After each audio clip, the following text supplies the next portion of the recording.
Meant for an adult audience. LoveLine may contain sexually oriented content. Listener discretion is advised. LoveLine with Adam Carolla and Dr. Drew. Hey everybody, it's LoveLine. I'm Adam, that's Dr. Drew. Phone number 1-800-LOVE-191. Tonight we have WBO heavyweight champion Lamon Brewster in studio. Thank you. Welcome to the show. We don't have too many boxers on the show, although I'm a huge boxing fan. Lamon is managed by Sam Simon, who's the co-creator of The Simpsons, and we have a friendly relationship, so he gave me a buzz. Wow. And told me what a great guy Lamon was, and I saw Lamon knock out Vladimir Klitschko about a month ago on HBO or Showtime or wherever the hell it was on. What was it on? that was HBO. HBO. April 10th. April 10th. Yes. Yes. And it was quite a dramatic knockout. And basically, the heavyweight ranks are all, it's up for grabs, basically, because Lewis retired. And now that Lewis retired, there's probably 10 or maybe even 14 guys that all have sort of a shot at being the, well, there's a few belts floating around, but everyone's looking for basically being the uncontested heavyweight One champion. One champion. Call me the broom, because I come to sweep up all of them. And Lamon is definitely, I don't know if you're, I know you're top 10. I don't know if you're top 5 in the rankings now. What are you? As a WBO champion, that makes me number 4. Number 4. And, the thing, boxing has always been a sort of a curious sport to me because we can't figure out as a country whether we're in love with it or not. I mean, on one hand, you got Roy Jones Jr. He just fought last week. He fought over the weekend. He lost to Tarver. It was a stunning loss. This is a guy, by the way, Roy Jones Jr., who's basically 40-1, and his one loss is because he hit a guy after he knocked him out. Wow. So, I mean, the one blemish on his record is because he punished a guy too badly, essentially. It's like Roy Jones, arguably best fighter that ever laced on a pair of gloves, really. I mean, here's a guy, and I'll start kissing Lamon's ass in a second, but here's a guy who not only is essentially undefeated, hasn't lost any fights, hasn't really lost many rounds during those 40 fights. Forget about, getting beat up, dropped to a knee, and coming back Rocky style. He never even gets close to losing. He got knocked out in the second round. This should have been big news. Just a wild... Yeah, he got caught, and the guy who hit him knows what he's doing. But the point is this should be bigger news than it is. I had to dig through the sports page on Sunday to find it. On the other hand, Oscar De La Hoya makes $30 million a year for a day's work. Yeah. So what is it? You know what I'm saying? Yeah. How can we not care and pay the guys $18, $20 million for a heavyweight bout or even for a middleweight bout? Sure. And right now, as what tends to happen in sports, and it's happened in the heavyweight ranks, as you go back and look at some of the glory days, and it's sort of, then they get into these fluctuation times, it is in flux. And I think a guy like Lamon is going to try to step up and grab. I mean, there couldn't be better timing for you, could there? You're right. You're absolutely right, because on one hand, you have Chris Bird, who... he's a very good fighter, great fighter, but no one wants to see him fight. No one wants to see him fight, exactly. Why is that? Well, because he doesn't knock people out. He's not what you would consider an exciting fighter. He'll peck you to death. He's a skilled fighter, but he will by no means take you out, so to speak. And he'll sit back and, he'll stare in your face and he'll play with you. But people want to see, blood and, what I'm saying? And then you got John Reese, who no matter who he fight, it's going to be an ugly fight. And you don't want to see that either, you know? No one wants to see him fight either. That has... I call him the quiet man.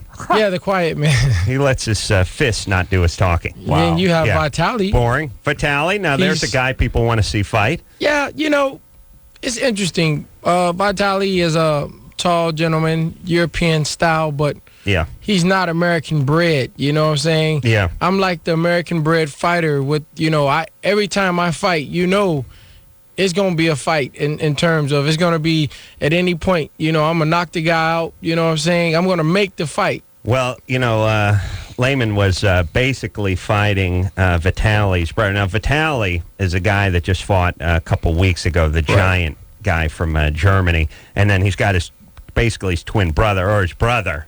And there's the two big, giant, Drago types from Rocky 4, Rocky 3. I must break you. Yeah, just sort of dominating.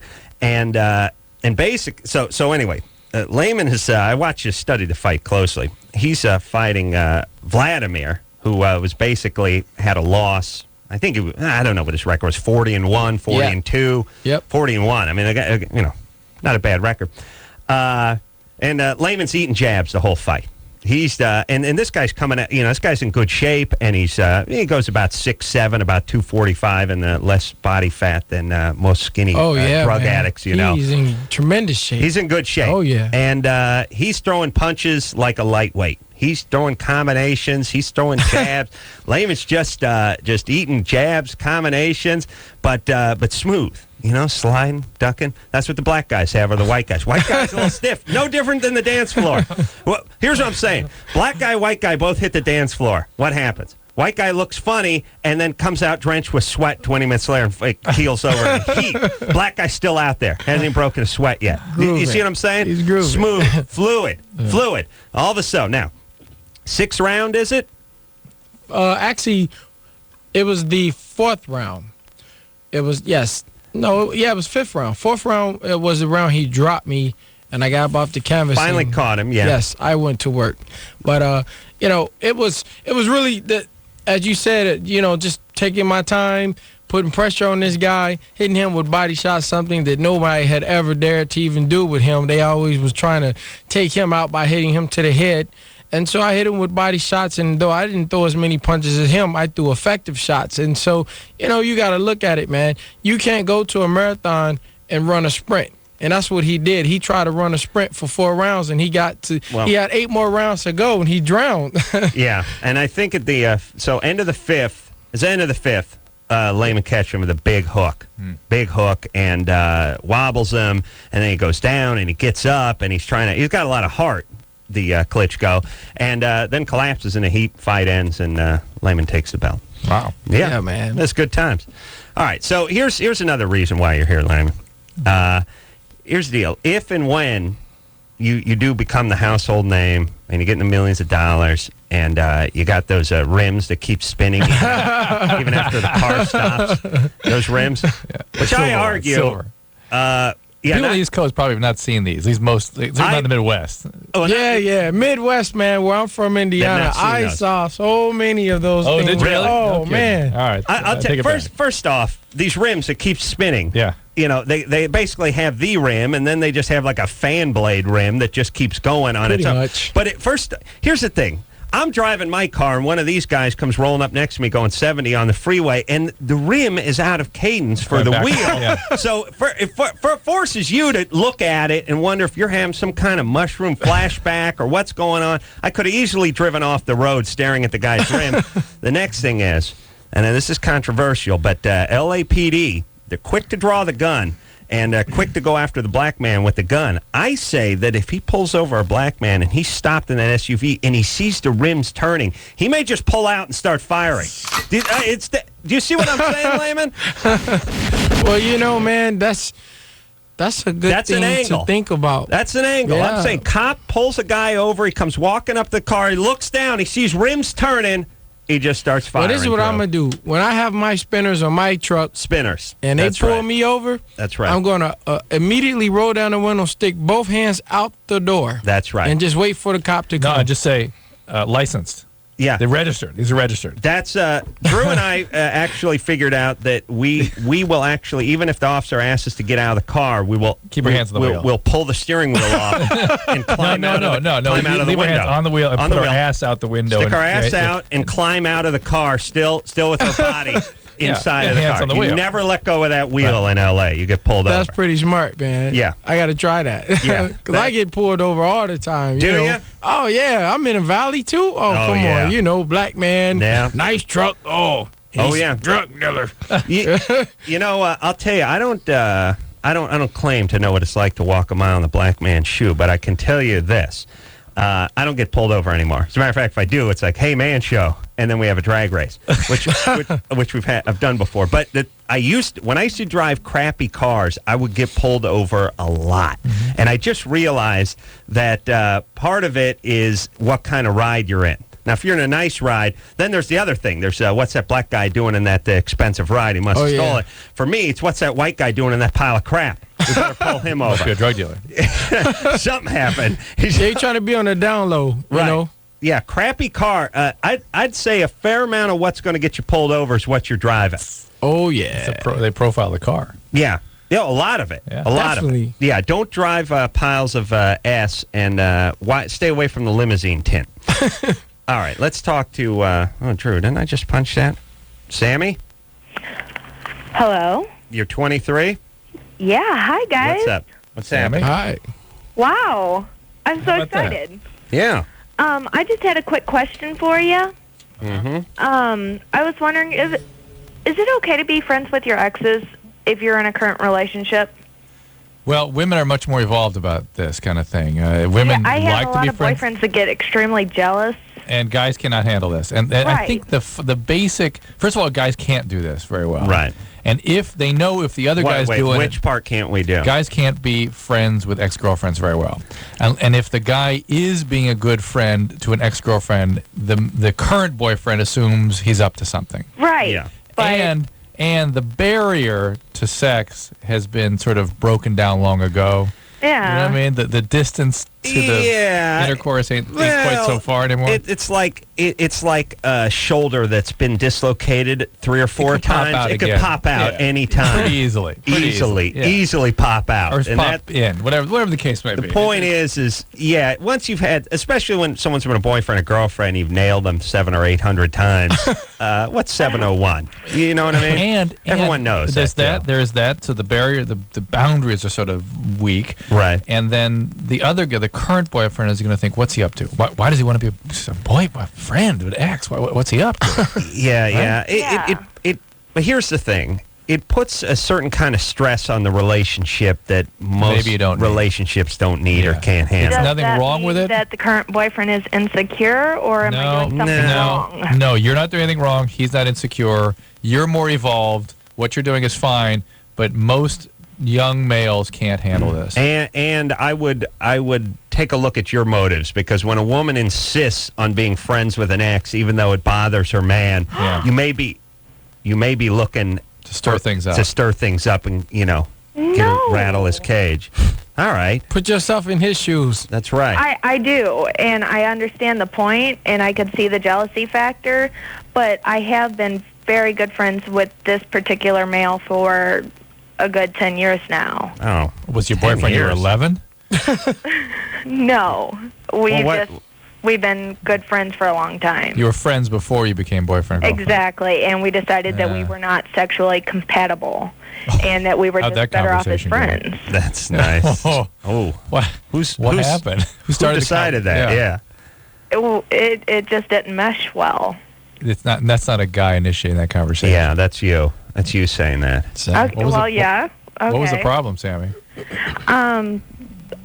I just wasn't really feeling it. It wasn't very exciting, and we were just better off as friends. Right. I'll translate. He was into her from the beginning. From the word go. Yeah, he begged her into something. He'd been working on her for a number of years. Yeah. She got jilted by some boyfriend. He fed her a few wine coolers. He wanted it enough for the both of them, but it never really was there. That's right. And now he's still knocking at the door, and the current boyfriend knows it.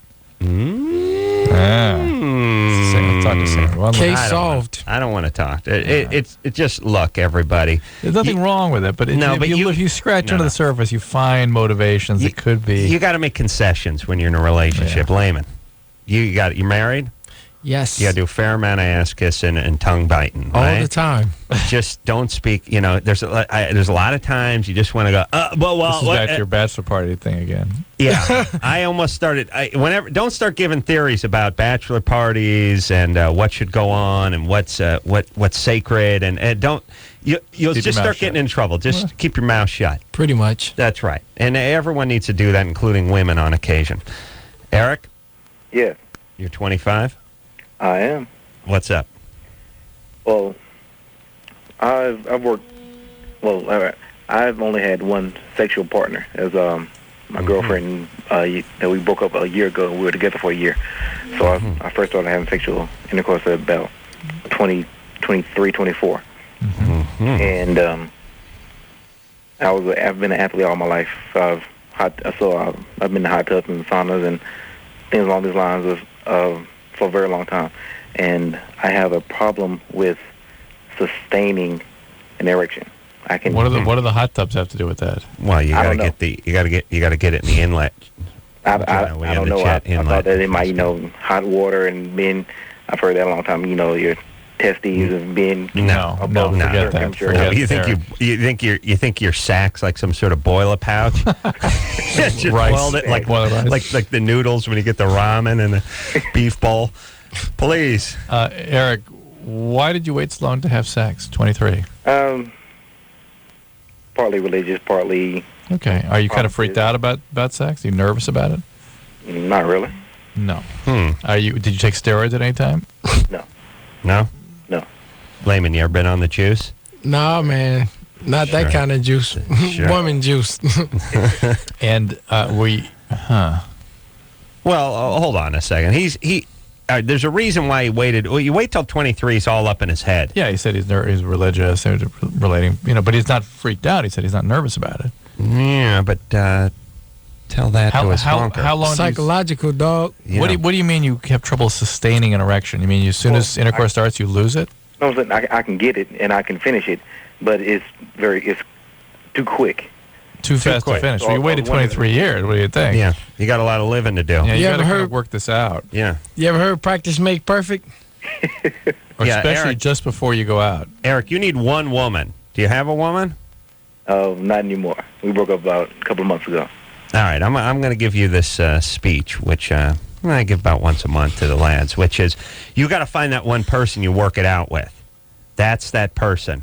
Now, women, not so much. Men, they do. If you just bounce from person to person to person, you have a succession of 2-week relationships, you're never really going to work it out. You need that first person you take the shower together with, first person you walk around naked with, first person you hump in the kitchen. You start doing it in other rooms. That person becomes like a guinea pig. I beg your pardon. You experiment on them sexually. They become, but like here's what happens. When you're like, 15, 16 years old, you just want somebody to hold still. Please have sex with me. Would you please? I don't care where we do it. Just let me have sex with you. And then somewhere around 18 or 19, you get into that person. That's the person you actually have sex with at her parents' house while her dad's upstairs. Drew, you know what I'm talking about. As a man of great passion, you know what I mean. That weird, do it in weird places. Maybe a little anal sprinkled in. Maybe a little. You're saying this is when you check the list off. You take the shower with. You walk around naked with. Yeah. You know what I mean? Yeah. Okay. Eric needs that, or he's never going to really find his rhythm. Most people find that 18, 19 years old. He's 25. He hasn't found that. Yeah. That's what he needs. In other words, he's trying to tell you get a checklist. Right. Not just the check, but also work out your rhythms and things and learn how to control things and learn how to master yourself. And don't turn it into a scavenger hunt. Go to Costco, get everything under one roof. Don't be bouncing all over the city. Yeah. Go to one place, get all your shopping done. That's one woman. And you got to it's got to be at least 8-10 months long, that relationship. All right. Let's see. Let's talk to Holly, who's 22. Yes. Holly? Yeah. What's up? Oh, I quit drinking. I've been drinking for about 2 years now, like every day straight. Mm-hmm. And I've been, with my fiance, I've been really sexually active. And now that I quit drinking, I'm not. You're not sexually. How long have you been off alcohol? Actually, only 2 weeks. Well, you may still be having withdrawal. I mean, you get sick after you stop alcohol. So give yourself a little time. Are you using anything else? You smoking pot or doing speed? No, I don't. No. Are you taking any medication? Nope. Are you in 12-step? Nope. How much boozing were you doing before you quit? About a half a bottle of 90 proof peppermint schnapps. Well, yeah, what happens if you don't get involved in some sort of program? Hold on. That is albino white trash there. And peppermint schnapps.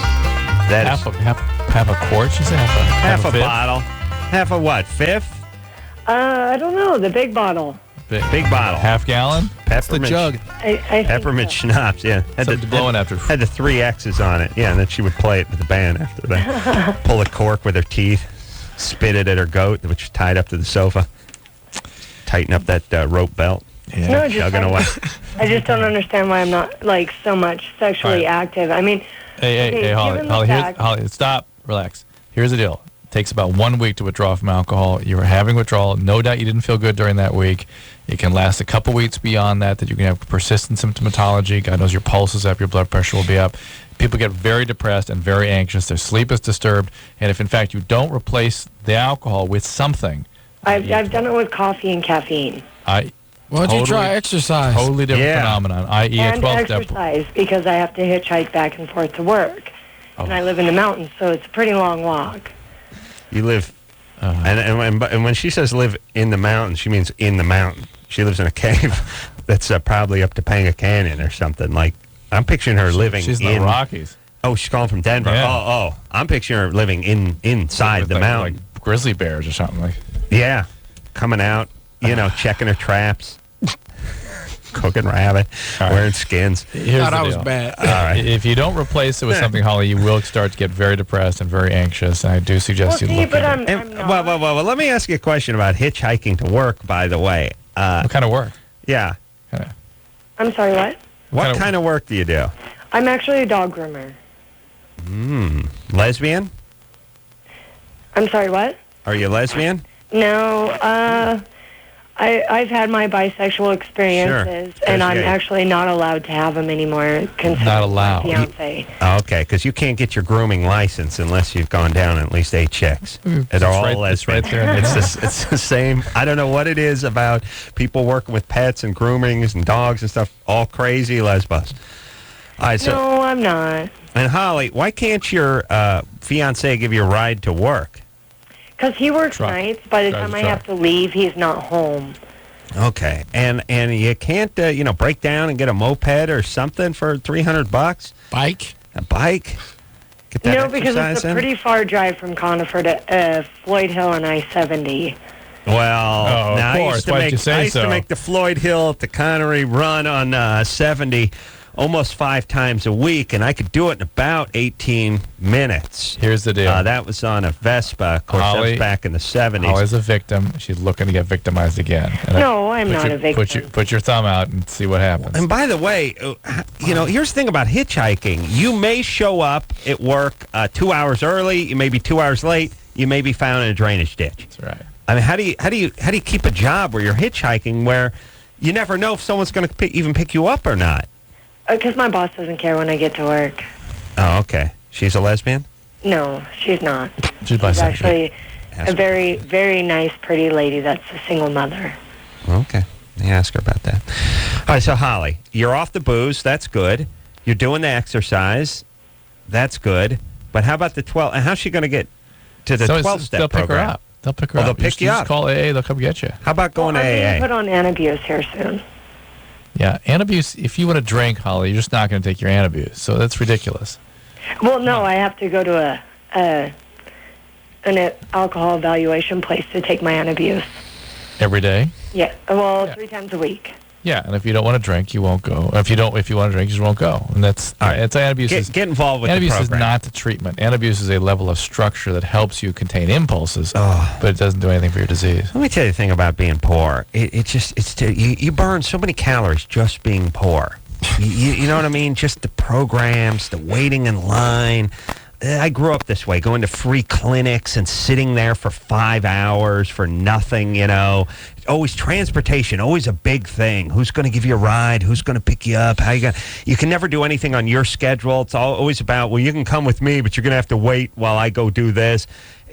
Everyone, just focus a little on making, the amount of time that you spend being poor, the amount of time it takes you to go to the pick apart, climb under the Chevy, pull the alternator, drag it back to your crappy apartment and hook it up. That amount of time you could have had a mechanic do it and paid him and focused your energy on making money. Everyone, focus on making money, not on the trappings of being poor. See what I'm saying? The hassles of being poor. Yeah, Not just the you end up making $4 an hour when you're poor, but all the time it takes you waiting and hitchhiking and doing and waiting in line and everything, going down and paying your phone bill in person. You know what I mean? You could be working. Work on making the money, not saving it. Aha. That's what I want. Lamon.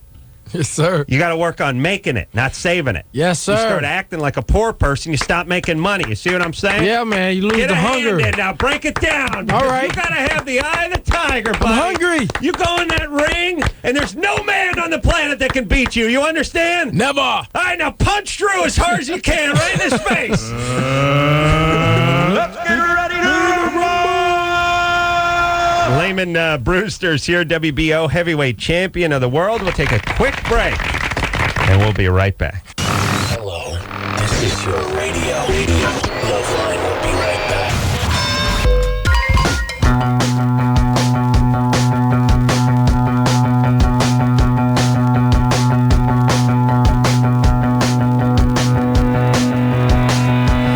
Hey, everybody, it's LoveLine. I'm Adam. That's Dr. Drew. Phone number 1-800-LOVE-191. Tomorrow night, Newfound Glory in the house. Lamon Brewster here tonight, WBO heavyweight champion of the world. The world. I'm a big boxing fan, as a lot of people know. We never have any boxers on the show. I think maybe De La Hoya's been on before. Long time ago. Yeah, we've had like You more. need us. We always have a lot to say because, you got to understand we as athletes go the longest duration without sex than any other athlete known to man. Is that still happening? I thought that was a wives' tale. I didn't know you actually did that. Well, there are some who don't follow that tradition, but Your I wife does? particularly This is the story in the Chi tradition. I try to follow that tradition to the best of my Really? ability. Storing that Chi. There's got to be an optimal Chi storage point after which it starts leaking out of you. I get depressed after about I 40 tell you, hours. I went 3 months one time without. That's not good. And the guy hit me, and Squirted. I got hard, and I really liked it. You know what I mean? It's like I really wanted to fight at that point. It's like a dog. Wow. I like that. This guy could kill me and Think what he's going to do with your corpse. That's what I'm saying. That's what I'm talking about. He's going to kill you, and then he's going to blow off a little steam. You know what I'm saying? And I couldn't stop him. I'd just be standing there. I mean, I wouldn't have to take pictures. Well, I probably would do that. The camera phone now, because I'm sure the kids want to remember their dad that way. All right. So who are you looking for in the future?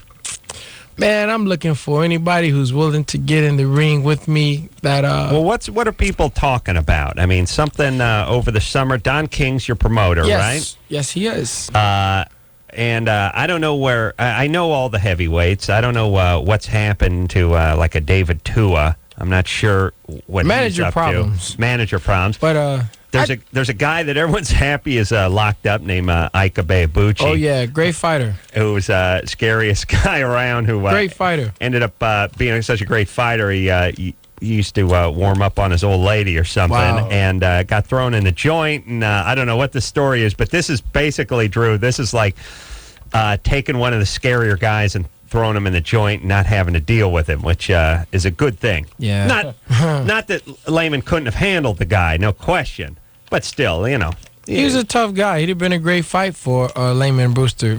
But the fight that I'm looking for, first and foremost, is unifying with the WBC title holder, which is Vitaly Klitschko. Yeah. I would love to fight him. Now you beat his brother Vladimir, and the brothers are very close. The brothers show up and work the corner of each other's fights, and they're very. As a matter of fact, when Corey Sanders beat Vladimir, Vitaly got into the ring and started threatening him and saying, I want you. And they got it on a week or so ago, and Vitaly, Vitaly went, I think they named one Stu, and the other Vitaly, it's like Vladimir and Vitaly. I can't remember which goddamn Ruski I'm spitting out. Plus, they were like Russian, and they moved to Germany. They're a mess. So someone's got to straighten those guys out. Now they live in Beverly Hills. Well, yeah. And they're crazy. First off, have you seen these guys? They could show up here tonight.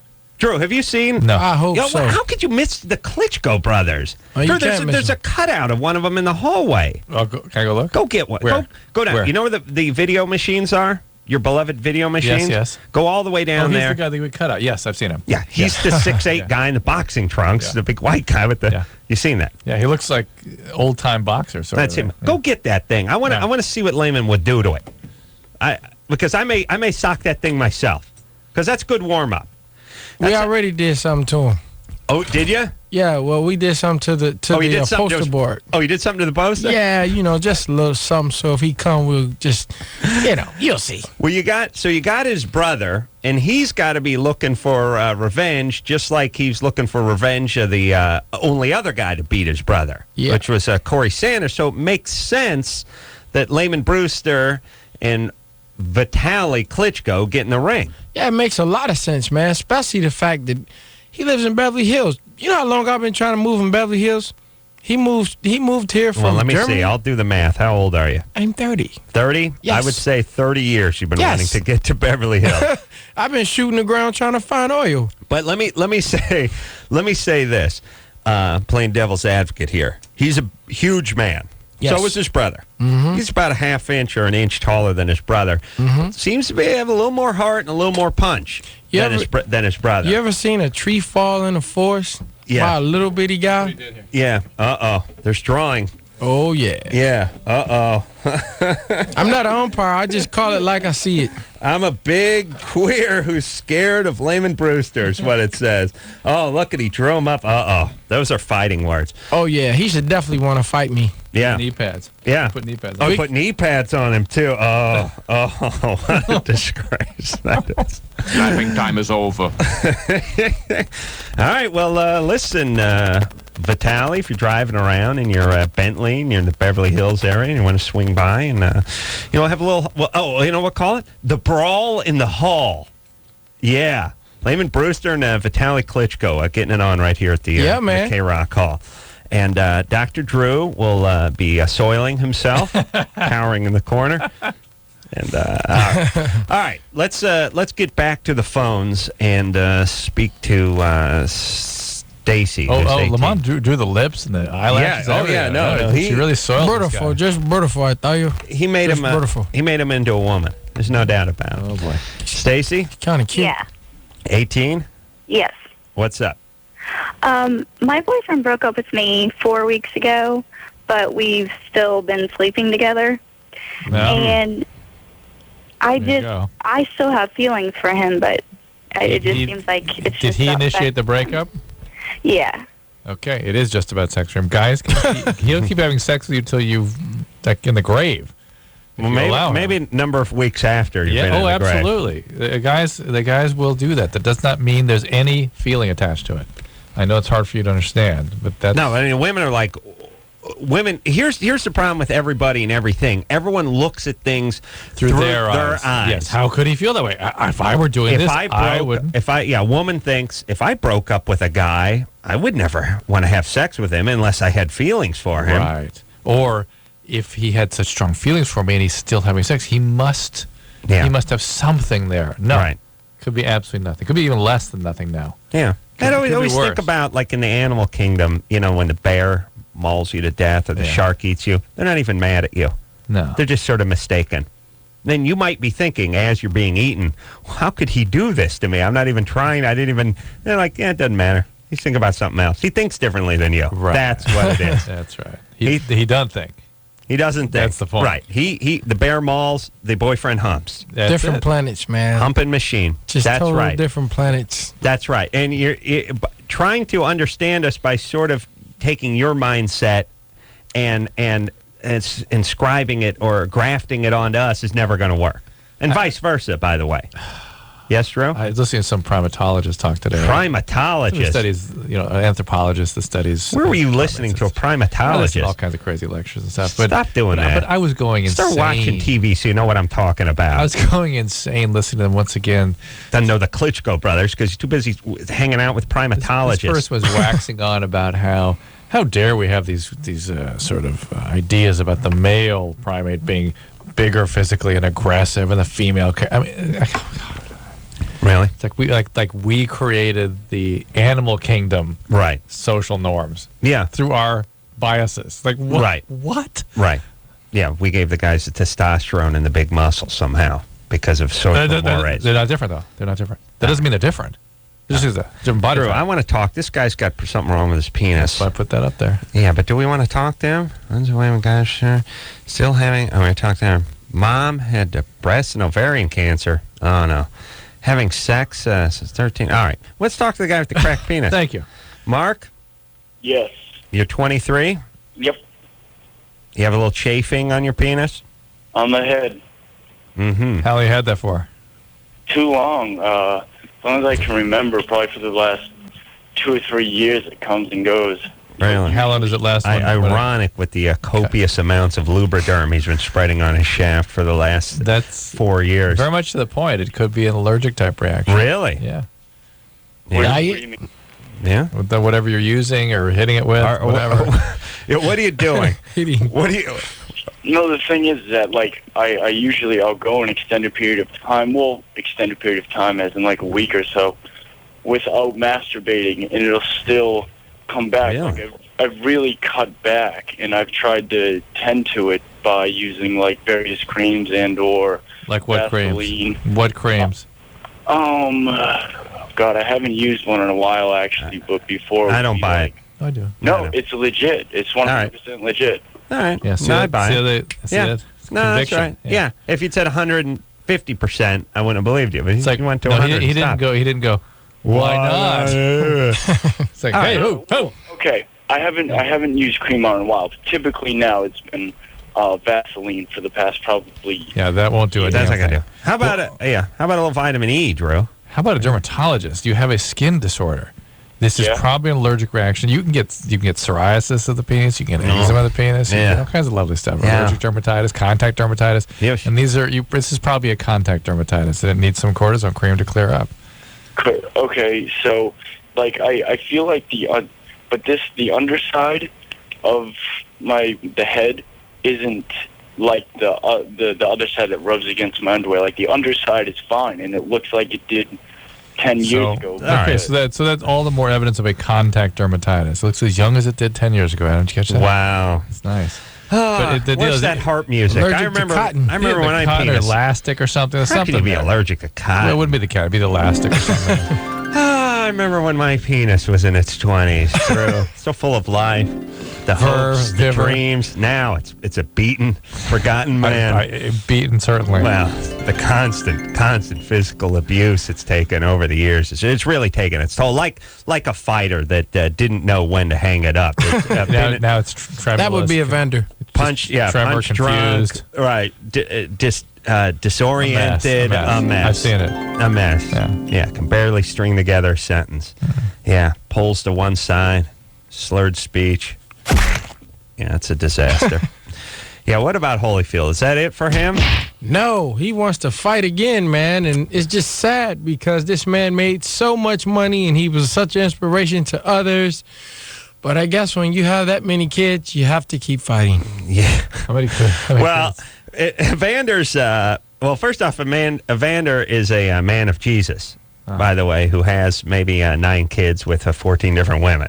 But he's an exquisite man of Jesus. He's a man of Jesus whose really only hobbies are beating people up and having kids. Whoa. But it's you wouldn't think a man of Jesus would be into pounding guys in the head and banging the bejesus, ironically, out of multiple women. But those seems to be his two great hobbies. Well, when God gives you a gift, you got to understand. That's true. See? You know? That's true. It's like, as sad as it is, you got people out there who are, hitmen, but it isn't like they can do anything better. So that's what they're gifted at. Well, Holyfield, one of my favorite all-time fighters and an incredible champion. And somebody, by the way, Drew, you guys, you're constantly, you nerds are constantly trying to figure out what makes people tick. Finding out how these guys operate. and what goes on. I mean, what goes on in the heart and the mind of a guy like Holyfield, who's people thought he was washed up 10 years ago, and he's climbing into the ring and teaching Tyson a lesson. He washed up now, dog. Well, now, yeah. Now, and just the idea of just that walk to the ring. I mean, how old is he? How old was he when he was doing that? There's no emotion there. He's probably like 40, 41, 42 now. I mean, or maybe 40, 41, somewhere in that range. But even for Lamon or for anybody, the idea of being a fighter the night before, imagine the night before one of these fights. Can you go to bed? Can you eat? Can you sleep? Can you relax? And the walk to the ring, you know what I mean? I mean, this needs to be studied.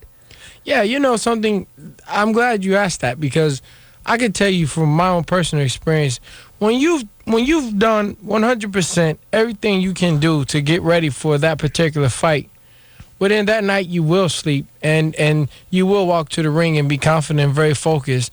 But if you have 99.9 positivity, it's that one little, that 10th you're just gonna, because I've sat up at nights looking at the ceiling and just going over the fight in my mind. But when I know I've done everything right, like I can tell you, like this last fight with Klitschko, though this was the big fight for me, I slept better this fight and was more comfortable in the locker room for this fight than probably all my fights put together. These guys are pros.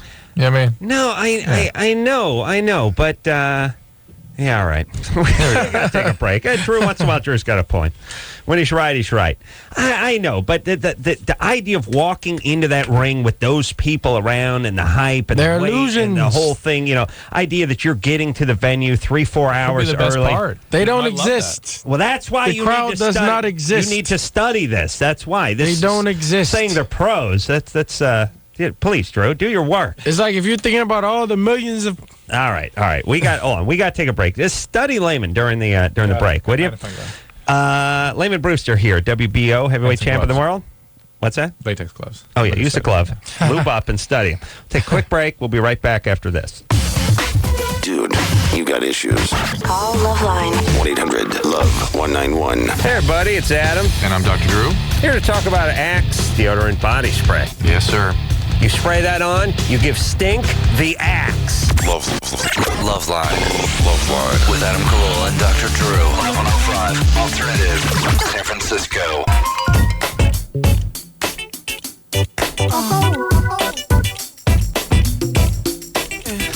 Hey everybody, it's LoveLine. I'm Adam. That's Dr. Drew. Phone number 1-800-LOVE-191. Newfound Glory in here tomorrow night. And Lamon Brewster, WBO heavyweight champ of the world, in here tonight. Looking for Vitaly, or then Vitaly. Is not only do you have to deal with the Klitschko brothers, you have to deal with the Vladimir versus the Vitaly. But the Vitaly can be Vitaly sometimes, too. Thank God Howard Cosell's not around anymore. Oh. Can you imagine how you would butcher these names? Yeah, well, he'd like to have a little nip before he went on the air. Yeah, I guess he did. Well, that before. Well, while he was on the air. Yeah. I miss the days when the sportscasters would smoke half-pack of cigarettes and go through a fifth of scotch during whatever the event was they're announcing. Like, hey, they looked at themselves as, I'm watching a fight. I should be able to enjoy a cigarette and have a belt. Well, I'm watching it with you guys. And the trainers, man, if you go back to even like the 80s, man, the trainers would be in the gyms with cigars, until they found out that was hurting the fighters. Wow. Yeah. Forget about the trainers. The fighters used to smoke. Yes. And what's his name? He still does. What's the guy to be Vernon Forrest? I'm gonna come up with from Nicaragua. Yeah. Now I'm not sure if he really smokes. He really smokes. Guys, the reality is that the nicotine, the stimulant in there, increases muscle tone and speed. Mayorga. And it takes enough years to screw with your lungs. Yeah, I mean, they may get something here's the thing. Medication-wise out of it. People go like, well, he's a smoker. Yeah, she's 27. Right. You know what I mean? This stuff catches up to you when you're in your 50s. Well, if you try Optimum Athlete, it'll catch up to you in 5 or 6 years. But during those 5 or 6 years, you may get a drug effect from it, that you benefit from. Yeah. Whoa. Yeah. It's sort of. You should light up. Light up. Tommy Hearns he would be drinking coffee before he went into the ring. Thing. I was thinking that coffee's another thing that will do that. It increases muscle tone and speed of contraction. Yeah, it definitely keeps you on your P's and Q's, because one of the worst things you can do is go into a fight and get comfortable. Be too relaxed, Right. See, if I drank coffee, I'd have to take a leak around the third round. Yeah, how do they not do that anyway? All the water going in? I think there's a lot of water coming out, too. There's not that much going in. Oh, the sweat. Yeah, I mean, you're sweating. No, yeah. Please, Drew. They don't pee themselves? No. But it increases your heartbeat, too, that coffee, you know? Yeah, you don't. And that could wear you down in the later rounds. True. Sylvia? Huh? You're 16? Yeah. Oh, what's up? 40 seconds left. We're not going to handle this. Quiet down. Have an orgasm. Can't have an orgasm. Get another man. No. 16. Most 16-year-olds can't. Are you expecting to Not have supposed to. Well, are you expecting to have one during intercourse? Yeah. That's probably never going to happen. No. Never. Yeah. Never. It may, but probably not. And if it is, most women don't have orgasms during intercourse. She's 16. Learn something every day. Yeah, is that true, Drew? Most. I had no idea. Interesting. Really? Never A slight majority don't have orgasm ever during intercourse. They Do have to have tell. I'll oral tell sex. you. You think, you think you've seen them all, huh? Well, is there any other way Takes all kinds. besides? Or oral sex. Oral sex be the more the more consistent reliable, route, yeah, more more reliable reliable. route, safer I have to route. ask my friend Mel that. Yeah. Sylvia? Yeah. All right, you okay? You're calling from Bakersfield, so I'm worried. No? Yeah.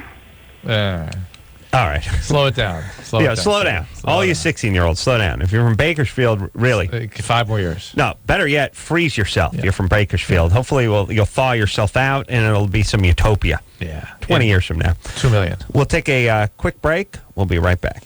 Okay, so I know there's nothing wrong with me. So what's up? So I was like you, and I used to think that these Datelines were totally cheesy. Why can't I meet anybody? But I tried everything else and thought, what the hell? So I called the Dateline and actually met a cool guy. I called the Dateline and I hooked up with some cool people. Believe it or not, other normal people are out there looking too. 877-889-DATE. 1-800-LOVE-191. We'll be right back. This hour brought to you in part by Axe.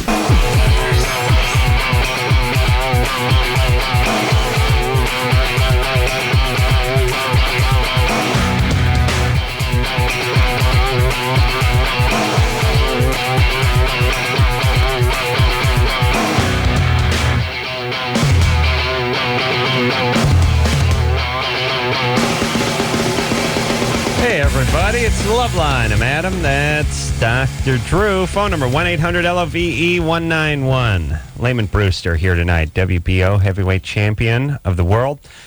Looking for a little Vitaly Klitschko action, maybe sometime over the summer. Yeah. It's got to be a good gig, the boxing. You know, really, as a heavyweight, once you've established yourself, you're probably fighting once a year, once every 8 or 10 months, something like that, right? Nah, man, not a true fighter. You know what I'm saying? A true fighter, man, we fight. You know, you ain't gonna see us sitting out there because those are the guys who they're just in it for the paychecks. The guys who fight once a year. You know. Well, but that's the whole problem is even if you want to fight, you got to set things up. You gotta get the right matchup, and you know there's a lot at stake too, especially if you got a big money fight that's looming in the not too distant future. You don't want to get hooked up with a dangerous guy that could catch you on a bad night and screw up the money that's coming around the corner. You just never know. And then there's people that don't. Yeah, there's people that don't want to mess with you too. It's tough. It's tough to make fights, and it's really there's not much. You know, it's not like the playoff system. And am I boring you, Drew? I see you yawning. Am I boring you? Tell me if I'm boring you. It's not like the playoff system. There's nobody has to fight anybody really. And then you get Don King in the mix and Bob Arams and only in America, baby. All bets are off. Is that true? What's that? Boxing is international. No, that's right? Don King. Yeah, most definitely. He's the greatest promoter of all times. He's had the highest. That's Don King saying only in America. Yeah. Oh, yeah. Don King has paid the highest price. He's paid the fighters more money than all the promoters probably put together. That's right. He's made everyone a millionaire. And he's made more money. Including himself. That's right. Don King, only in America, baby. Only in America. Right. Waving his flags. Hey, waving guys, that flag around. I forgot to tell you, I ran into Don King when I was in New York in the Carnegie Deli. Mm-hmm. Such a quiet guy when he's eating the meal. Didn't say a word. Well, first off, and then the camera comes on and he explodes to life. That's done, man. Yeah, Adam's that way too. Have you noticed that? He explodes every time the mic goes on. Well, do you want the guy to talk and eat a corned beef at the same time? It's like the racehorse. He won't sprint until the gates open. That's right. It was like 4 a.m. There was nobody in there except for him and his crew, and he didn't say a word to his crew. And then when the lady stood up, turned on the camera, it was like, bam. Well, only he's in a America. showman. Only in America and possibly Canada could this kind of success story happen, Drew. All right, Drew, you ready? I'm just thinking about how lame I truly am. Only in America? What? Really? I thought the Klitschko brothers were from another part of the world. I know. Did you say No, here's the whole thing, and this is why we need the Lamon Brewsters of the world to step on up, is haven't had American heavyweight in a few years. Exactly. They Lewis, of course, was Brit, and he's been basically on top for the last 8-9 years or so. It's a couple stumbles here and there, but in general, you know, this is a sport that's dominated by Americans, especially in the heavyweight division. We got a foreign guy who's basically up there now. We had Lewis up there. It's time we get American. Oh yeah, man. Believe me when I tell you, man. I'm Babe Ruth. I'm pointing to the outfield. I'm about to knock this one home. Right, dude. really, and he's from Indiana too. Believe me, The heartland. What's that? Where in Indiana did you grow? Indianapolis, Indiana, West Side. West Side. Indiana. Yeah, man. Yeah, Drew, you been there? I've been there. Remember they did that war memorial there, a big old war memorial downtown. Yeah, man. Drew keeping it real, going to the west side. Keeping it real. I ran through that. Right. Esther, sure, you've been chased by don't black stop. guys. Yeah, do not stop. Whatever you do, don't stop. Esther? Hello? Yeah, what's happening? You're 23. Yes, I am. Basically, every time a guy likes me or tries to pursue me, even if I'm interested in the beginning, I get totally turned off. Are you really 23? Yes, I am. You're really 23? Yeah. You sound a little younger than that, but all right. She's acting a little younger, too. Yeah, that's why I was asking some clarification on that. Okay. Well, maybe she's just a late starter. This is something Or traumatized. That's some dad stuff, you know. How's your dad? Do you like him? Actually, yeah, I do like my dad. It's just that when I was younger, like really young, actually, I caught him cheating on my mom. And, what do you mean caught him cheating? Well, I just kind of walked into a room and he was kind of like kissing another woman, but he wasn't having sex with her. No, he wasn't having sex with her. And but my parents have been back together for a long time, so I don't know how much that affects my ability to have another relationship. All we know is you have trouble with intimacy. You push it away. When there's somebody you like, when somebody likes you, you're not going to risk it. That's got to be one of the, we sort of skate past it a lot. A lot of kids see a lot of stuff. That's got to be one of the freakier things to see. Yeah. You know, daddy's kissing on someone who's not mommy. At almost any age. Well, at a certain point, you'd cheer for it. Like, Drew, if you came home and your old man was on top of the maid, you'd stuff an extra 20 into her blouse, right? I mean, you'd be happy to see that, right? Yes, of course you would. Of course you would. But at age, 11, it'd just be almost confusing and effed up seeing Dad 11, getting it on. You'd know what it meant. You know. Well, yeah. How old were you, Esther? Actually, I was younger than that. I was probably like 6 or 7. Yeah, you still know. Good and weird. Good and weird. All right. Well, that's part of it. That can sort of shatter things a little bit. Any shattering experiences can become things that are problematic later in life. You can't really regulate them. You can't integrate them easily into your life and your sense of yourself and relationships. And naturally enough, there it is, an issue for you. Now, if you can't get yourself to get into a relationship with somebody who is available and who likes you and who not too alluring, because you're going to like a guy who's kind of a cheater, naturally enough. Yeah. But if you can't do that, then that's time to get some help with it. Like, what do you suggest I do? Because, I mean, I always, now I have a guy who likes me and he calls me, but I just avoid him, and I'm really turned off by it. I'm turned off by it. Then if he is willing to put up with this, which is a whole other issue, just kind of force yourself to stick with it a little bit, see what happens. I don't know. The more you avoid him, the more he's going to chase you. Men love to hunt. I know, that's the problem, too. How do you feel about yourself when you run away? Pretty stupid, because I know I've had boyfriends before, but I just wish I would just wish I wasn't turned off by it, because I know there's nothing wrong with someone liking me and me liking somebody else. But are you into this guy at all, or could you just not be into anybody who was into you? No, see, I liked him before I knew that he liked me back. You know what I mean? Too dangerous, yeah. Yeah. Yeah. I don't know. So what do you suggest I do? I suggest you go ahead and have some dates with him and see where it goes, and just make yourself do it. Force yourself to contain some of this. Yeah. Act as if you weren't screwed up about these things. Exactly. You know what I'm saying? Just get a positive mental attitude and go in and realize that's what you need to do. If you cannot, then you need help. Well, that's everybody feel free to act sane. We've talked about act this as if many you were times. sane. That's right. Yeah. It's fine. You can do that. Key word, act. Yeah. And by the way, if you act sane long enough, you'll just be sane. Here's what I'm saying. I mean, whatever it is, whether it's being a good parent or being a good employee, just act like it long enough, and eventually it doesn't really matter whether you're that or not. I mean, we could all have homicidal maniac killers lurking inside of us. If they never come out, we never do any time. Yeah. You see what I'm saying? Yeah. Yeah. All right. Everyone act sane. And, I'd love to coach this guy when he goes out on a date with her. Because really, as soon as he goes around and opens the door and tells her how nice she looks, he's in for it. His only chance is to do that thing where you're on the date, but you're pretending like you don't really want to be there. They act like you have that 1,000-yard stare. She should give him a little coaching before. So, exactly. This is how I need you to act. Yeah. That sounds great. So I just got a question for you, Adam. So if you are coaching a fighter and he comes back to the corner and he's getting beat, what would you tell him? I'd say... what happened to your dad? Who's your dad? What did he do to you? Son, were you ever molested? Son, that guy's got a thumb up you out there. Now, listen, I'll tell you what a good fighting, what a good trainer I am, a good corner man I am.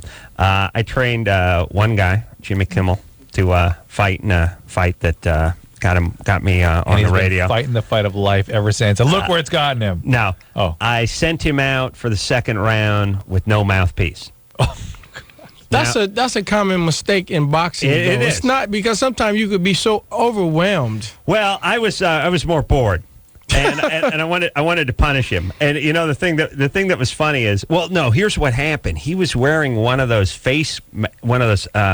headgear that had the little face mask built into it, like the kickers would wear, the one bar that went over the mouth. Yeah. So it was sort of out of sight, out of mind. This sort of bar was going in front of his mouth, so I forgot to shove the mouthpiece back in there. But you know, the thing that's funny about boxers is it takes a million years just to have your composure in there, just not to go nuts. Practice makes perfect. You spaz out. What happens? Jimmy spazzed out. Well, you go off like a bottle rocket. Like what hits you? Oh yeah, no. What it is you get this crazy adrenaline surge. It's like a relationship. It's fight or flight things. Yeah, it's like you got let out of prison and someone's going to let you have sex with them after 10 years. So, you know, everyone's going to take your time, give a lot of good oral sex, use a lot of petting, take it slow. The blouse goes ripped open, you dive on top of them. Foreplay. Is that only after somebody makes contact with you, or is this you run in the ring that way? Most people lose their composure in the ring, whether they get hit first or not, and abandon all technique. So it's not like they run out there that way. Yeah, we call those people green. Yeah, they're green. They're green. The punches are flying from all different directions. Right, the more energy you have, the more nervous you are, the more the adrenaline surging, the worse your form gets. Right. It's sort of like trying to crush a golf ball off the tee. It's just the harder you try to hit it, the further into the rough it's going to go. That's why the military, they have so many practices, man. They drill so much so that when they do get on that battlefield, whenever it is, if it's 10 years or, it's just 20 years, when they get there, they know exactly what to do. And that's why we go to the gym every single day, man. I came home with bloody noses and busted lips every day, but it was just to prepare me for that day when I stepped into the ring. Oh, he's doing this. Oh, this isn't nothing new. This is how I deal with this. Pure repetition. Just crazy, nutty repetition. Yeah, man. But the thing that was funny is I knew Jimmy was going to go off and not do anything I told him to say. So I had this great idea, because I only had like 2 weeks to train him. Wow. I said, look, Jimmy, you're going to go in that ring. You're going to get hit with a surge. Your punches just going to start flying. You're going to start flailing and wailing. You're going to be out of energy in the first 30 seconds. And here's what we're going to do. I'm going to give you a number. Each number is going to represent a particular combo. When you hear me yell 1, just throw jab, cross. 1, that just means jab, cross. 2 means jab, cross, hook. So we train, and I just yell 1, and bing, bing, jab, cross. 2, jab, cross, hook. And repetition. So I knew he'd be in the ring. I knew he'd be running around like a chicken with his head cut off. But maybe when I yelled 2, something would snap in his head, and he'd throw the jab, cross, hook. No. I'd just stand on the edge of the ring yelling, 2! 2! He's just going crazy windmill punches all the time. I screamed 2 and 1 1,000 times, and I got angry at him. Yeah, I'm gonna have a beef with him too, man. I have to let you know that. You're going after Jimmy Kimmel? Yeah. Yeah. Unless he has me on the show. Oh, I'll see what I can do. Because he made a comment. You know, Don King went on there. Oh, yeah. And they showed my my press conference, and I got emotional. And, yeah. He made a joke. So I figured that since I won, it's only fair that he would have me on the show. And if not, I'm going to have to chin check him, dog. Done and done. I'm going to have to talk to him. Yeah. Yeah. Jimmy's telling a joke? Yelling number 2. I think when I yelled number 2 at Jimmy, he crapped himself. He misunderstood. And 1, he whizzed in his low foul protector. That's what he told you. It didn't work at all. And you know the thing that's funny, too, is then they come back to the corner. It's like, and it's like, listen, man, listen. You're doing exactly what I said you're going to do. Just go in. Don't throw any punches. Just go in there, move around, time him for a little bit. Get back to what we practiced. Remember? 1, 2. Just jab, cross, just like we did. Yeah, okay. So he ain't listening. He's too tired. He just goes there. He just went bell rings. He goes back there and starts flailing again. Man, you don't hear nothing when you get, like, if you're not in shape for a fight, or, you know, you're feeling stressed out because you can't do nothing with this guy that's sitting there trying to batter your head, you don't hear nothing in that corner, man. And I hate when I listen to a fight and the trainer is giving like 20 pieces of advice. You're not going to remember any of that at all. I always like there's a great the interpreter for the Latin guys, good, because he always puts a little whine in his voice. They go to the corner and they'll slap you. They have the interpreter and the guy's going, "Come on, what are you doing?" And the guy's like, and the guy's like, "You're not trying hard enough. Start trying." You know, most of the stuff is just like, "Yeah, no ass, Sherlock. He's hitting you too much. You hit him. You should hit him more. And try harder.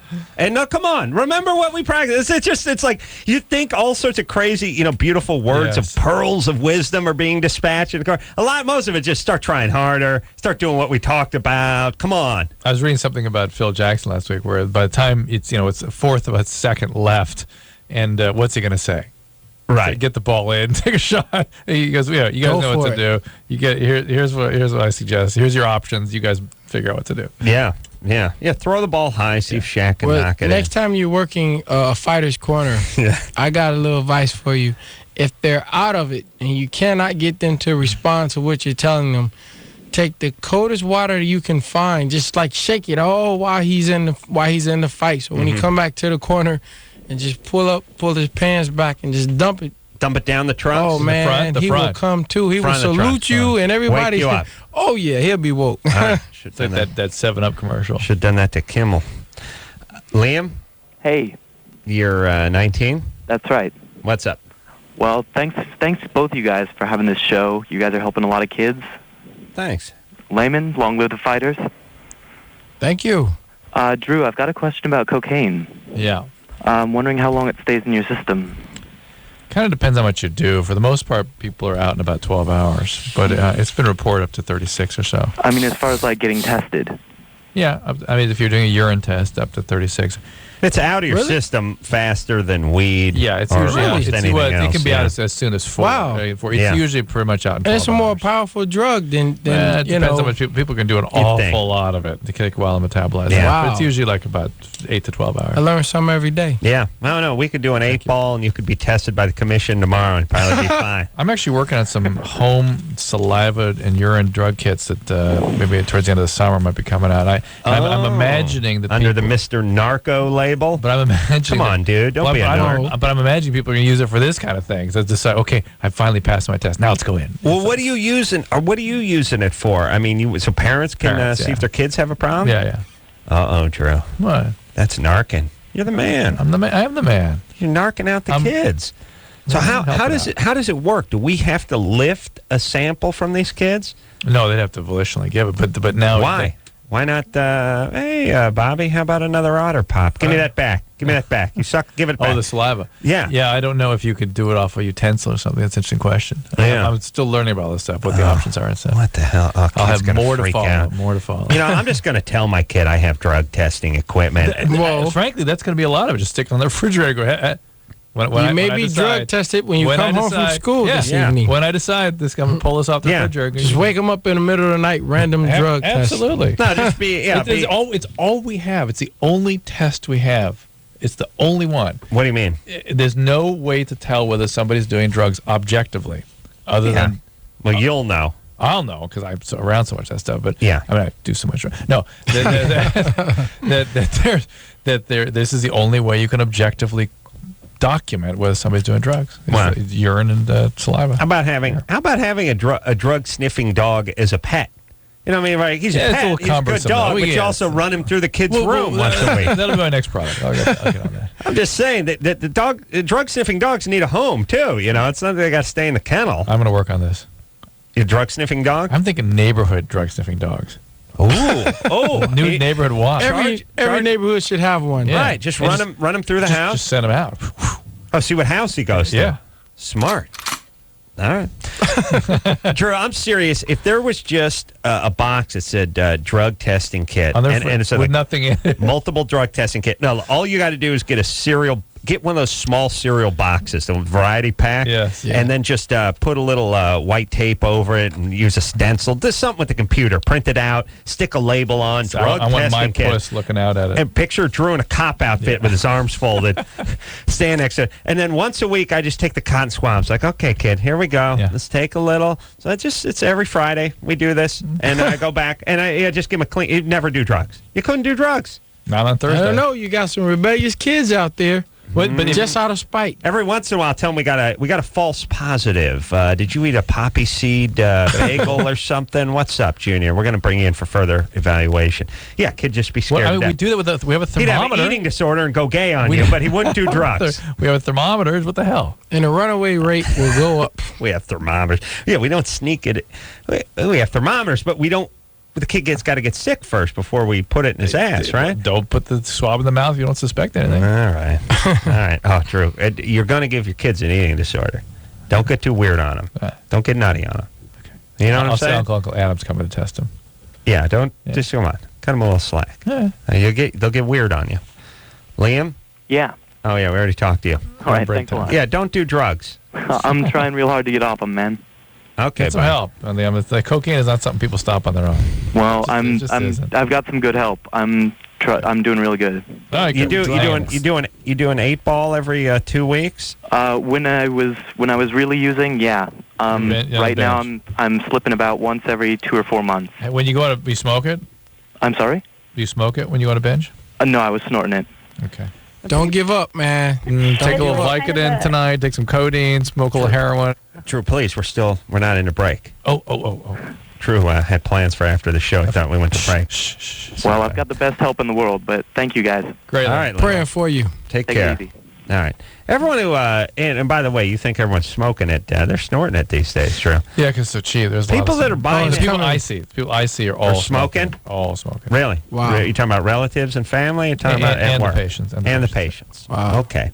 Yeah, the people who buy now the guy. I don't know enough about it, but if you buy the 8 balls, I think you're snorting it. Yeah, because right. If you're smoking it, you're just buying it in crack form. Well, I don't. You know think what they'll tell me is when they smoke it, they'll tell me how much they spend a day. Right. It's a daily thing. Yeah. I spend $150 a day on a binge. Yeah. Right. And they're buying crack. Yep. They're not cooking it up and processing it. Do you stay higher from smoking or from way snorting? worse? Smoking is worse than shooting it. Smoking is really because when you shoot it, it distributes throughout your body, goes through your lung, passes through, and then back to your heart, and then back to your brain. When you inhale it, the entire surface area of your lung is exposed to it, back through the heart directly to the brain. Man, I've seen it destroy so many people that I grew up with. It's not even funny. And I would just advise anybody listening to this, man. Take it from the heavyweight champion of the world. This is a drug you do not want to mess with. Take it from a guy who got beat in one Golden Gloves fight. You do not want to mess with this drug. See, from the top to the bottom, Drew. Well, go show him your tape. And everything in between. I am going to show Lamon Brewster a little something about Please boxing. Show me. Yeah, WBO man. Heavyweight champion of the world. See your footwork. And when you come back, you'll be like, oh. Well, we'll see. We'll see. But we don't know. We don't know yet. We'll be right back. Hey, Mel. After this. Hello, this is your radio. LoveLine will be right back. This program is sponsored.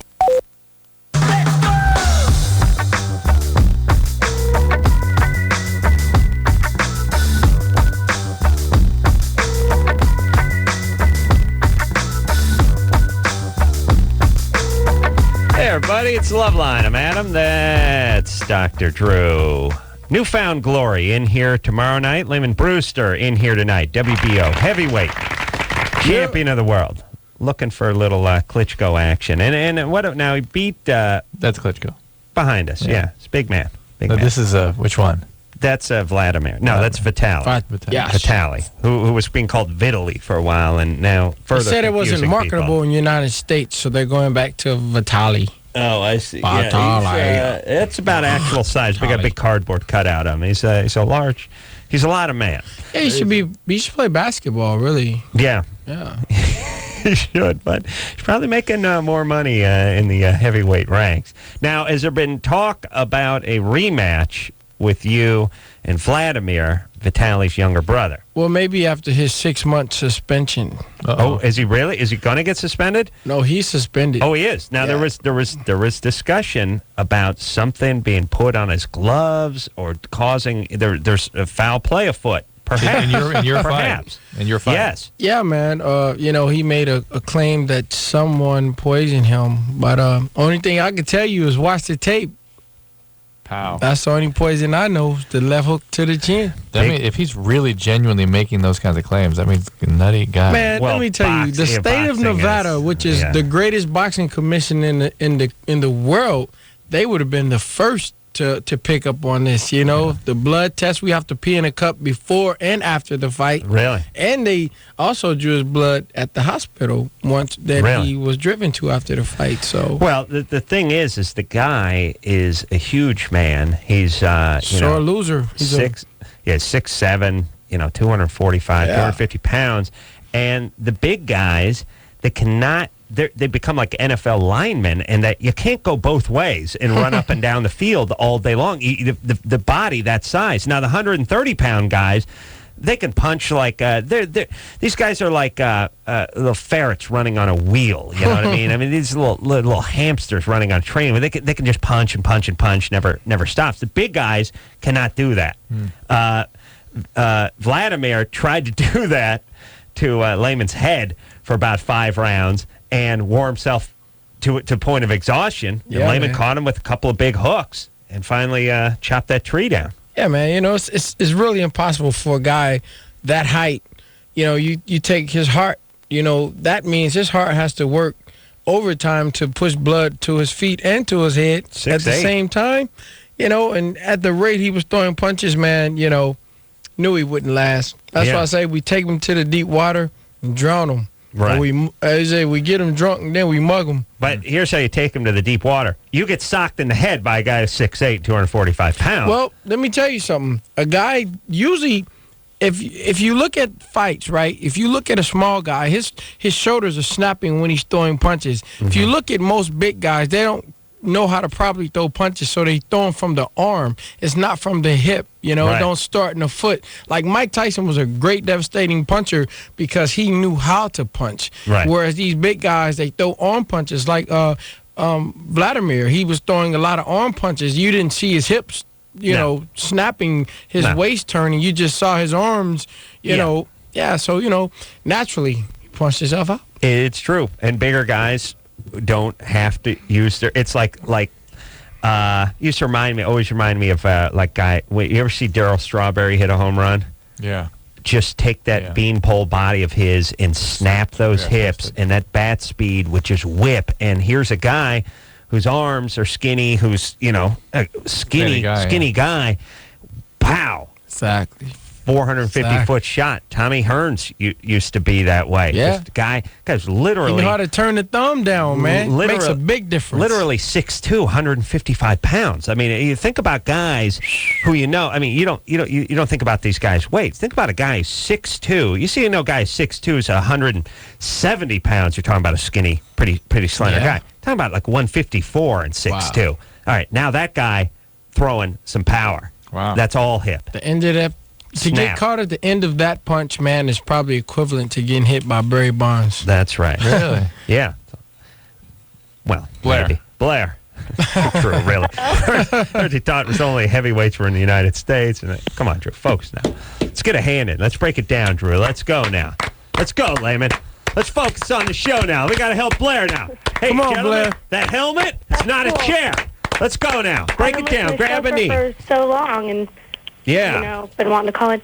Anyways, I was just wondering if I would be able to regain sensitivity. I mean, I have some sensation, but maybe be able to have an orgasm through oral sex, and if I quit masturbating, was to have like a vibrator on my clitoris, like electric massager, Yeah, the sensitivity tends to return. Because I've been like kind of making myself not do it, for a long time because It says up here since you were 8, you were putting one of those on. Yeah. Oh. How'd you come to that? I was just like playing around with one of the massagers, and I was like, oh, this feels good down here. So. And by the way, you cannot leave these things around. How old are you now? I'm 21. 21. Let me explain. If I get one of these massagers when I have kids, I'm going to have a time meter on there that's going to turn. You know what I mean? I'm going to chart every hour that it's been on down to the second. You know what I mean? So I find an extra 42 minutes on here between the time Daddy put it down and the time Daddy picked it up. Yeah, they get pretty hot too, man. You can. Yeah. All parents, this is a warning. Take your batteries out of your toys. Well, this one's probably I'm sorry, the phone cut out for just a little bit right there. This was your. All right. Oh, our phone line sucks. Yeah, Blair, all right. You got to cut this out. But the thing is, you don't want to cut it out because it's not as good as what it can do for you. So you just keep going back. And so I don't know quite what you're looking for. It's well, okay. all right. Well, let's talk about this theory, which is things ultimately, it's like quitting a drug. Things are ultimately better when you stop. The problem is they're not better while you're stopping. They're better after you stop, and no one wants to go through that part. Yeah, that you know what I'm saying? Yeah. And, but in the bigger picture, it's that way with a life. It's like a life is better with a college degree. It's just people don't want to spend that time not getting paid and doing. You know what I mean? Yeah, they don't want to go through that part. This is. I agree with you in terms of the basic theoretical framework, but this is something that she can do long term without harming herself. If she's happy, should she stop? That's what I'm saying. And why does she want to stop? Well, maybe she wants to enjoy intercourse. I can have orgasms through intercourse, just with this last guy that I was with. And I was in a 2-year relationship, and we recently broke up in January and everything.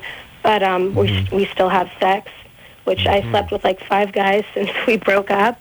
But I wasn't able to have an orgasm with any of them, so I think it's just him. Your heart isn't in it. Intercourse, but it's not as good as when I use the vibrator. The orgasm isn't as good. So use it. I don't think any man could vibrate like that. No, not unless he's having a seizure. Huh? Okay, you're fine. Look, I use the vibrator if it's better. Whatever floats your boat. Yeah.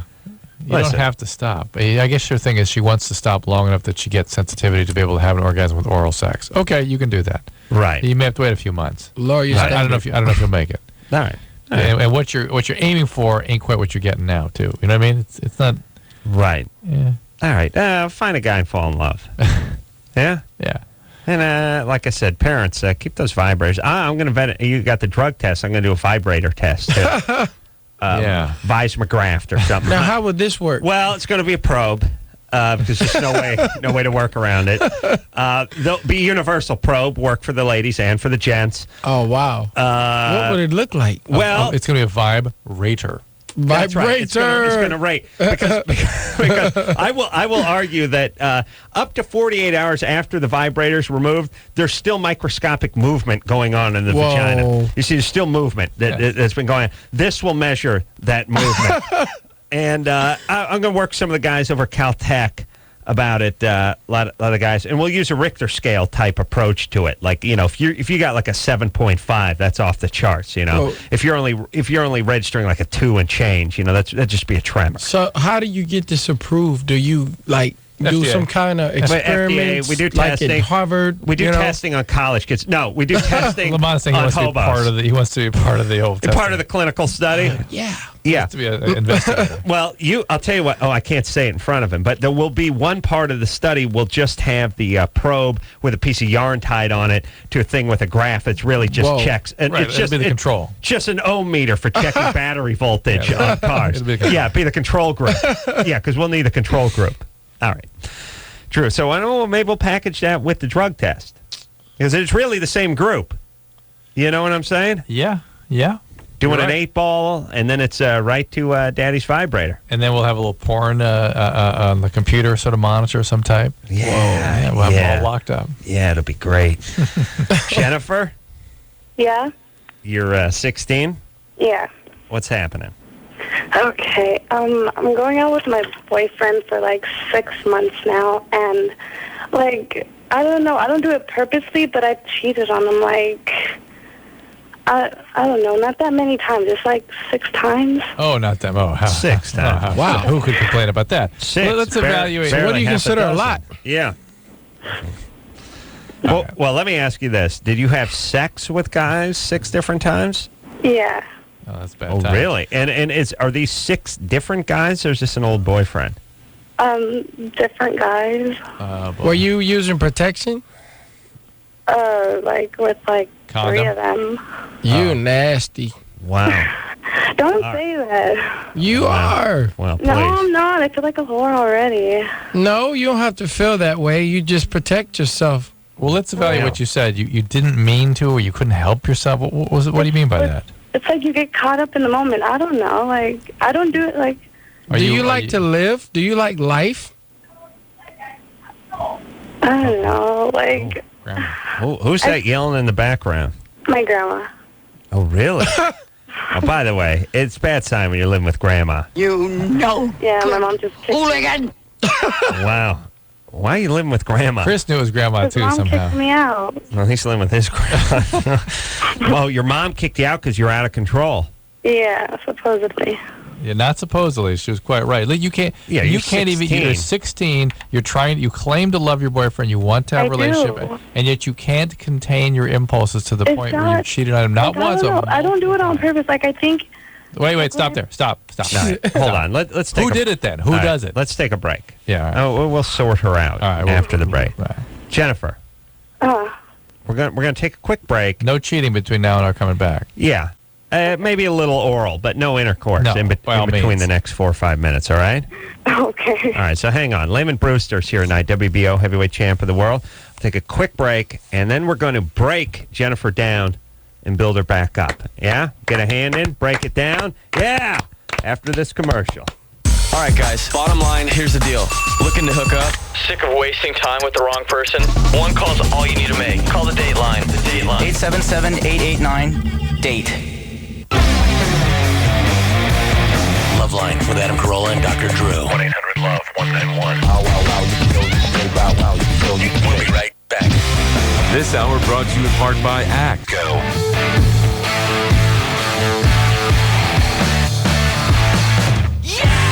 Hey, everybody, it's LoveLine. I'm Adam. That's Dr. Drew. Lamon Brewster here tonight. WBO heavyweight champion of the world.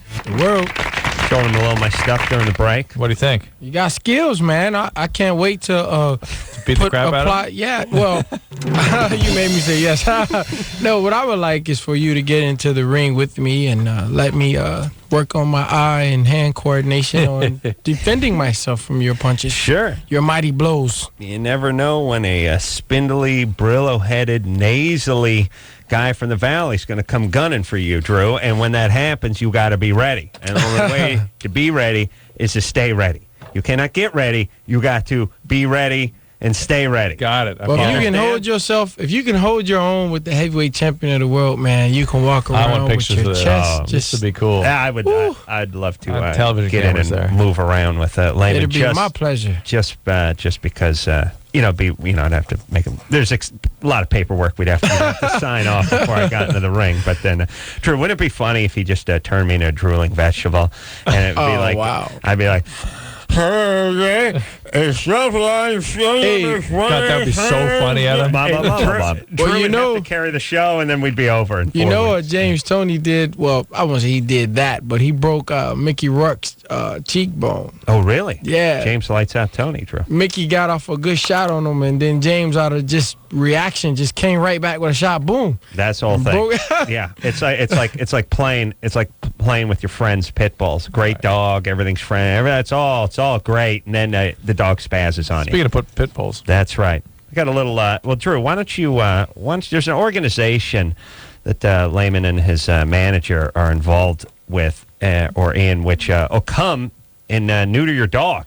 It's called Yo Dog Neuter Your Dog, or just Yo Dog? Yo Dog. And they will come to your neighborhood and take care of business for you. Yeah, man, because, there's so many dogs out there that are, unattended to by adults, and they're having these puppies, man, and it's just, the humane societies, they're just overwhelmed, and it's like these beautiful little puppies are being put to sleep, and we can stop that. Now, where's that work? Lamon comes to your house, gives the dog one good uppercut to the nutsack. Pretty much. And then that's it. He actually works the nutsack like a speed bag. So it's 1-888-DOG-SPAY. Or go to DOGSPAY1. And they'll come and do it. Or go to LamonBrewster.com, and we have links for more information. And is this nationwide? Right now, it's not nationwide, but we're expanding every day, and it just comes with people really stepping up and showing, their responsibility as Americans. This is something that is not just in the great state of California. This is throughout the whole country. So yeah, nothing sadder than having especially going to crappy neighborhoods, a bunch of dogs running around, and then you got to gather them up, and just put them down. That's something we could do with them, by the way. Can we just put them on a big treadmill and power the city, man, or do something? Can I tell you a quick story? Yeah. I'm running one time about 4 o'clock in the morning. You're up early, jogging, doing road work. I'm up early, man, and I'm running, and I hear these footsteps behind me, and I look back. I didn't see nothing. And I look on the other side of my shoulder, and, man, there must have been about probably between 12 and 15 just wild dogs. Wow. And I'm all by myself. Were they chasing you? No coyotes. Dogs, they were just all the dogs from the hood decided that they were going to have a festival that morning. On the Indian reservation? He's running through the inner city. What do you think we're talking about here? In Indiana? This was in Indiana. Yes, it was. And, I broke a world record that day. I wish that I could have been in the Olympics at that time. That would have been a gold medal winner. Oh, but nothing worse than getting I ran chased for my by life. Dogs. They were coming after you. Yeah. I mean, I'm all by myself. And then, if a dog sees you running, they come fast. They come at you. You never turn your back on a dog, especially if it's a dog you don't know. Yeah. And, man, I mean, I'm already sweating. And just when I saw the dog, the fear hit me. So I'm sure, dogs can smell fear. And then the whole pack fall on this one dog, man. And how I ran those dogs, I don't know. Well, heart of a champion. That's what it was. Yeah, man, that was the making of a champion. Coyotes. Please, Drew. Jennifer? Yeah. You're 16? So we were talking to Jennifer before. Oh, yeah. She's the one that can't stop cheating. Nasty girl. Yeah. Okay, 16. Slept with 6 guys during the course of having one boyfriend. Not fooled around with 6 guys. Had sex with them. But examine the behavior. It's you feel like a whore. You seem magically not be able to. Things just happen magically to you, like they're happening to somebody else. You don't want to do this allegedly. No, well, I think it's because don't laugh at me. It's not like that I want them to be my friend or whatever, but I think it's just not what they want, but I don't know. It's just, well, it's the only way you can feel I suspect, any sense of validation and sort of feel good about somebody cares about you and wants you. But they don't. What do you want? My boyfriend? No, you don't want him. Part of her does. She's sort of split. There's a good part of her and a bad part of her. Well, and bad parts are from the waist down. Yeah, but she's got to get both parts involved in this relationship and realize that bad part can be accepted in an intimate relationship. But does this guy? First off, if he knows about half the guys, but it's sort of a little envy and fu. It's like you dare to love me. Well, I'll show you. Well, what did you're living with your grandmother because you were out of control and your mom booted you out, and your dad's not been around for a while. I don't have a dad. Well, I never met him. Right. Okay. How about a little therapy? What happened to the stepdads? What'd they do to you? Well, he doesn't like me. He tried to kill me when I was 6, so we never really got along. What about like big sister programs? Don't they have? Yeah, about mentoring and that sort of stuff. I used to be a Catholic Big Brother until I, became Girl a big Scouts board. or something. Yeah. I don't know. I'm tired of therapists. I've had them since I was like 13. Well, listen. Okay. Let me started cutting. Okay, Jennifer. Here's what you need to do. And I know this sounds like a lot, but you need to stop. It's not. They're not things you need to do. They're things you don't need to do. You think other countries have Jennifers? I don't know. I don't think they do. I'm pretty sure Mexico does. No. Oh, wow. I got to believe Mexico's got a handful. Jennifer. Well, maybe not. Maybe not. Yeah. Maybe Mexico shipped them to California. That's what happened. Yeah, Canada doesn't have any Jennifers. All right, look, I don't know. Look, you're arguing with us. You need therapy. I'm sorry for what you've been through. I'm sorry about your stepdad and all the other things. We hear the story all the time. The biological dad's gone. He's not on the scene. The kids start acting out. They take it out on poor mom. Well, the parent had tried to stick around. Stepdad tried to strangle her when she was 6. You're in control of your own destiny. What you did in the past don't matter. Being the now, the only thing that matters is right now. What you do from this point on. Yeah, I hate to say it, and sound corny, but if you're not going to go to therapy, then you better start listening to some classical music and go for long walks. And just start getting into something. You got to get a hobby other than giving it up to guys. Start find something you're in love with and become obsessed with it. Yep. Go in the gym. Start boxing. I mean, this is what happens. Oh yeah, that'd be great for you. Lamon would be calling the show right now if he wasn't on the show. Absolutely. You see what I'm saying, Drew? No. Okay. Yeah. Well, you're the guy who thought he was being chased by dingoes just a few moments ago. Drew, who are we talking to? We're we done. saying bye to anybody? No. That's it? That's it. All right. Well, we're not done. No, We've got to take a break. Yeah. Yeah. So, how do you know I have anything to talk to Lamon about, by the way?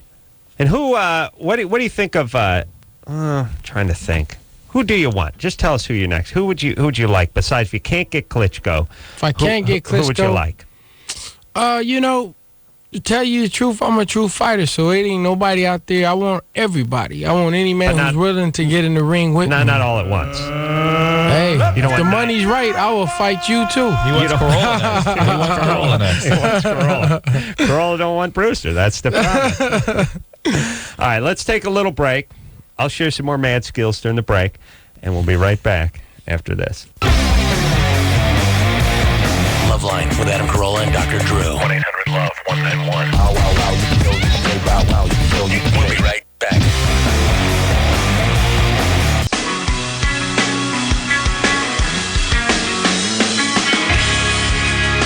Hey, everybody.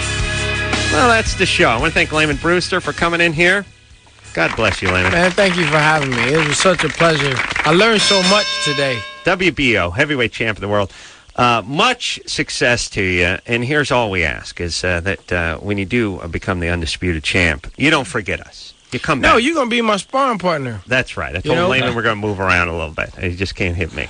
That's all. It's going to be good. good. Doc, I'm going to have to stay in touch with you because, man, I've sat here and just examined you, and I've learned a lot, man. Good. I feel like I need to sign up for some therapy from you or something. You just come back. Just come therapy back. from the doc, a little moving around with the ace man. Yeah, man. You're covered. Oh, man, it's good. Lamon Brewster, and everyone go to LamonBrewster.com, by the way. LamonBrewster. Find out what's going on when the next fight is and about this New to Your Dog program. So, tomorrow night, Newfound Glory. Until next time, this is Adam Carolla for Dr. Drew saying mahalo. Are you using protection? With Condom? 3 of them. You nasty. This has been LoveLine. The opinions expressed on this show are not necessarily those of the staff, management, sponsors, or this station. The producer for LoveLine is Ann Ingold. LoveLine is a presentation of Westwood One Entertainment.